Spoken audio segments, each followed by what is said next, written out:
क्या इस नमकीन को देख के आपको लग रहा है कि मैंने इसे बिना फ्राई किए हुए बनाया है? तो आज हम मिक्स दाल नमकीन बनाएंगे बिना फ्राई किए हुए, एकदम हेल्दी तरीके से। और दिवाली में ज़्यादातर हम नमकीन फ्राई करके या फिर मठरी बनाते हैं, शक्करपारे बनाते हैं, सभी चीज़ें फ्राई करके ही बनती हैं। तो मैंने आज कोशिश की है कि मैं ये नमकीन हेल्दी तरीके से बनाऊं। तो इसके लिए मैंने यहाँ पे 1.5 कप मसूर, जो साबुत मसूर आते हैं, वो ले लिए हैं। आधा कप चना दाल और उससे कम मूंग दाल ले ली है। और सभी दालों को मैंने अच्छे से धो लिया है और पानी डाल के हमें इसे 2 से 3 घंटों के लिए भिगो लेना है। तो मसूर दाल में मैंने आधा चम्मच बेकिंग सोडा डाला है। चना दाल और मूंग दाल में 1/4 चम्मच बेकिंग सोडा डाल दिया है। और अच्छे से मिक्स कर लेंगे बेकिंग सोडा को दाल के साथ। और इसे हमें ढक के 2 से 3 घंटों के लिए भिगो लेना है। अब 2 से 3 घंटों के बाद दाल को देख लेंगे तो सभी दालें अच्छे से भीग गई है, मतलब कि फूल गई है। तो दाल को हम देख लेंगे, इस तरह से नाखून से दबाएंगे तो दाल टूट रही है, मतलब कि अच्छे से सॉफ्ट हो गई है सारी दालें। तो इन सभी दालों को हमें स्ट्रेन कर लेना है और इसका सारा पानी निकाल लेना है। तो छन्नी में मैंने निकाल ली है सारी दालें। अब एक साफ़ कॉटन का कपड़ा ले लिया है और दाल को हम कॉटन के कपड़े में डाल देंगे और इस तरह से फैला लेंगे। और इसी तरीके से मैंने सभी दाल को कॉटन के कपड़े में फैला लिया है और इसे हमें ड्राई होने देना है तकरीबन 3 से 4 घंटों के लिए। तो अब 3 से 4 घंटों के बाद दाल सारी अच्छे से ड्राई हो गई है।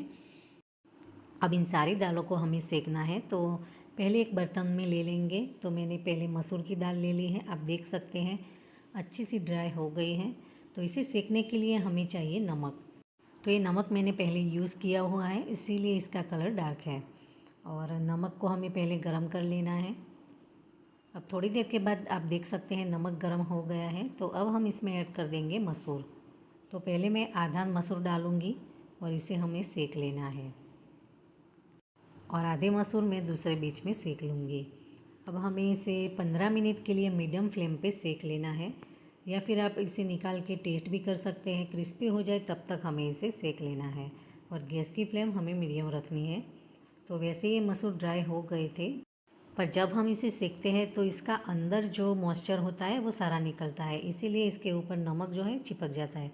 पर जैसे जैसे सीखेगा नमक सारा इसके ऊपर से निकल जाएगा। तो अब आप देख सकते हैं अच्छी सी ड्राई हो गई है, 15 मिनट हो गए हैं और ये फट भी गई है सारी दाल। तो इसे अब हम नमक में से निकाल लेंगे और इसे हम छन्नी में निकालेंगे और नमक को हमें छान लेना है। और ये जो दाल वाला नमकीन है इसे आप फ्राई करके भी बना सकते हैं। इसी तरीके से दाल को भिगो के 2 से 3 घंटों के लिए ड्राई करके फिर इसे ऑयल में फ्राई कर सकते हैं। पर मैंने आज इसे हेल्दी तरीके से बनाने की कोशिश करी है। तो दाल को मैंने बारीक छन्नी से छाना था, पर नमक के जो बड़े से क्रिस्टल हैं वो रह जाते हैं, इसलिए हमें इसे बड़ी छन्नी में भी छान लेना है ताकि जो एक्स्ट्रा नमक हो वो सारा का सारा निकल जाए। और उसी नमक में हम चना दाल को भी सेक लेंगे और चना दाल को भी हमें 15 मिनट के लिए इसी तरीके से मीडियम फ्लेम पे सेक लेना है।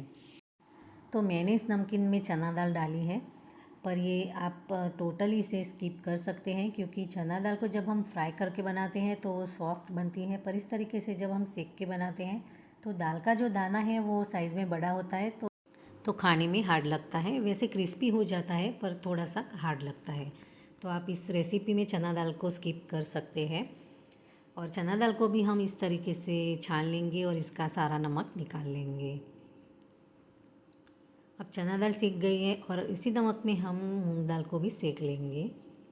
और मूंग दाल को भी हम स्लो टू मीडियम फ्लेम पे 10 से 15 मिनट के लिए सेक लेंगे। तो यहाँ पे हमारी मूंग दाल भी सीख गई है, इसे भी हम नमक में से निकाल लेंगे। सो फ्रेंड्स, आपको आज की ये रेसिपी कैसी लगती है वो कमेंट में बताना। और वीडियो अगर पसंद आए तो प्लीज़ वीडियो को लाइक करके शेयर कर देना और चैनल को सब्सक्राइब भी कर देना। और अगर आप फेसबुक से देख रहे हैं और पेज को अब तक फॉलो नहीं किया है तो मेरे फेसबुक पेज को फॉलो भी कर देना। तो वैसे तो हमने सारी दाल और मसूर को छान लिया था, पर थोड़ा सा नमक इस तरीके से मसूर के ऊपर और दाल के ऊपर चिपका हुआ रहता है। तो हम क्या करेंगे, एक साफ़ कॉटन का कपड़ा ले लेंगे और सारी दालों को हम इस तरीके से रगड़ रगड़ के साफ़ कर लेंगे, ताकि ऊपर जो एक्स्ट्रा नमक चिपका हो वो सारा का सारा इसके ऊपर से निकल जाए।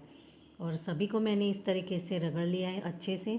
तो बारी बारी हम सारी दालों को इस तरीके से छान लेंगे तो ये देखिए इतना नमक इसमें भी रह गया था। तो सारा का सारा नमक इस तरीके से छन जाएगा तो खाने में हमें नमक ज़्यादा नहीं लगेगा। तो इसी तरीके से मैंने सारी चीज़ों को छान लिया है, दोनों दालों को और ये मसूर को मैंने छान लिया है। और अब हम नमकीन बनाएंगे और ये नमकीन हम सिर्फ़ और सिर्फ 1 चम्मच तेल से बनाएंगे। तो पैन में मैंने यहाँ पे 1 चम्मच तेल ले लिया है। तेल गरम हो जाए तब हम इसमें डाल देंगे मूंगफली के दाने और मूंगफली के दानों को हम थोड़ी देर के लिए सेक लेंगे। थोड़ी देर सीख जाएंगे उसके बाद हम डालेंगे इसमें बादाम। तो बादाम को मैंने इस तरीके से बीच में से काट लिया है 2 टुकड़ों में। थोड़ी देर के लिए हम दोनों चीज़ों को सेकेंगे और इसके बाद हम डालेंगे काजू, और काजू को भी मैंने 2 टुकड़ों में काट लिया है। तो काजू फ्राई होने में टाइम नहीं लगता है, बहुत जल्दी से फ्राई हो जाते हैं। तो काजू को हम थोड़ी देर बाद डालेंगे। अब सभी चीज़ें अच्छे से फ्राई हो गई है तो हमने जो दालें जो छान के रखी है वो सारी की सारी दाल इसमें डाल देंगे और इसी तरीके से हम इसे 3 से 4 मिनट के लिए सेक लेंगे तेल में, ताकि जब हम इसके ऊपर मसाले करें तो मसाले इसके ऊपर चिपके। और वैसे आप इसे ड्राई रोस्ट करके ऐसे भी खा सकते हैं, जैसे हम चना वगैरह खाते हैं ना, इसी तरीके से आप खा सकते हैं इसे भी। तो अब 4 से 5 मिनट हो गए हैं और गैस की फ्लेम मैंने यहाँ पे ऑफ़ कर दी है और इसे अब हम नीचे उतार लेंगे और अब हम इसमें मसाले करेंगे। तो मैंने यहाँ पे थोड़ी सी लाल मिर्ची डाली है, तो मसाले आप अपने टेस्ट के अकॉर्डिंग डालें। तो मैंने यहाँ पे आधी चम्मच लाल मिर्ची और आधी चम्मच आमचूर पाउडर डाला है। और हम इसमें नमक बिल्कुल भी नहीं डालेंगे क्योंकि हमने इसे नमक में ही सेका है, तो नमक का टेस्ट बराबर हो जाता है इसमें। और ये सेव मैंने घर पे ही बनाई है। जब मैंने मिक्स नमकीन बनाया था तब मैंने ये सेव बनाई थी और इसका वीडियो मैंने रिसेंटली ही अपने चैनल पे डाला हुआ है, आप चाहे तो देख सकते हैं। और जब ये नमकीन थोड़ा सा ठंडा हो जाए तब हम इसमें ऐड करेंगे पीसी हुई चीनी। तो मैंने यहाँ पे 2 चम्मच पीसी हुई चीनी डाली है और सारे के सारे मसाले आप अपने टेस्ट के अकॉर्डिंग डाल सकते हैं। और चीनी के साथ हम नमकीन को अच्छे से मिक्स कर लेंगे। तो ये देखिए हमारा एकदम हेल्दी नमकीन बन के तैयार है। तो फिर मिलेंगे ऐसे ही किसी आसान और टेस्टी रेसिपी के साथ। तब तक के लिए बाय बाय, टेक केयर।